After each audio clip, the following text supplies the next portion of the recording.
वालेकुम जी। आज मैं आपको सिखा रही हूँ पाइनएप्पल एंड मैंगो स्मूदी बनाना।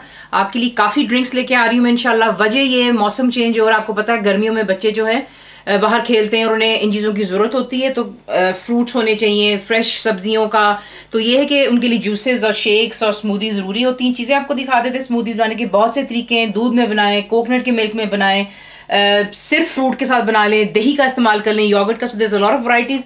मैं जो आज इस्तेमाल कर रही हूँ दैट्स फ्रेश पाइनएप्पल, आप देख सकते हैं। साथ में मैं मैंगो इस्तेमाल कर रही हूँ टिन का। आपको पता है मौसम जा चुका है लेकिन मैंगो टिन्स में अवेलेबल है, तो मैंगो यानी आम इस्तेमाल हो रहा है। कोकोनट का मिल्क आपको कैंस में मिल जाता है, और आपको विपिंग क्रीम आपके पास हो, डबल क्रीम, आप वो इस्तेमाल करेंगे।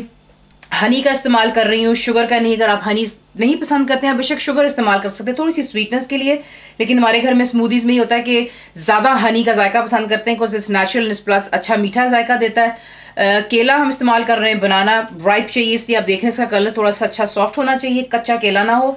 और आइस आपकी पसंद की हो बीच में, जितनी ज़्यादा आप आइस डालना चाहते हैं।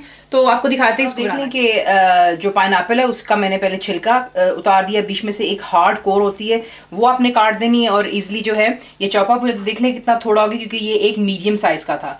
तो आप फ्रेश भी डाल सकते हैं, कैंड भी डाल सकते हैं। ब्लेंडर की जरूरत होगी, बीच में मैंने ऐड कर ली है जो कैंड मैंगो था, और साथ ही बीच में हम ऐड करेंगे जो हमारे पाइनएप्पल के चंक्स हैं, ये जाएगा। बनाना बाद में जाता है, और साथ ही इसमें हम ऐड करेंगे जो हमारा कोकोनट का मिल्क है। ये चीज़ें बच्चों को देनी बहुत ज़रूरी होती है, उनकी डाइट में ज़रूर रखिएगा।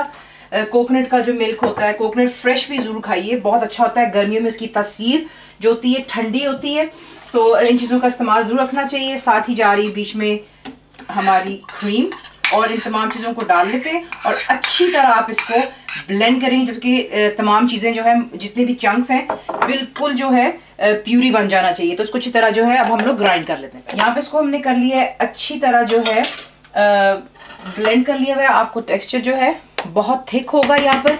अब आप क्या करेंगे, इसमें ऐड करेंगे जो आपके बनाना के पीसेस हैं, ये चले गए, और साथ ही में हम इसमें अब ऐड करेंगे जो हमारी हनी है।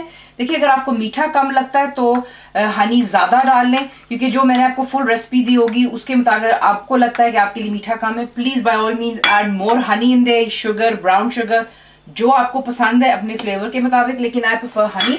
ये चला गया, और साथ ही बीच में हम डालेंगे हमारी आइस क्यूब जो है, और इसको अच्छी तरह हम ब्लेंड करेंगे तब तक जब तक आपको आइस की आवाज़ क्रशिंग की ख़त्म हो जानी चाहिए। इसका मतलब है कि परफेक्टली आपकी स्मूदी तैयार हो गई है। तो आइस डाल लेते हैं और अब इसे ग्राइंड कर लेते हैं। अच्छी तरह आइस क्रश हो जाने पर मीठा चेक कर लीजिएगा। टेक्सचर इसका बहुत थिक और जो है क्रंच आपको आनी चाहिए आइस की, इसलिए आइस का ज़्यादा इस्तेमाल कीजिएगा। ज़रूर बनाएं, बताएं आपको कैसा लगा। फुल रेसिपी के लिए आप जाएंगे मेरी वेबसाइट which is cookwithfaiza.net। बनाइए, बताइए कैसा लगा। दुआओं में याद रखें। Thank you for watching the video.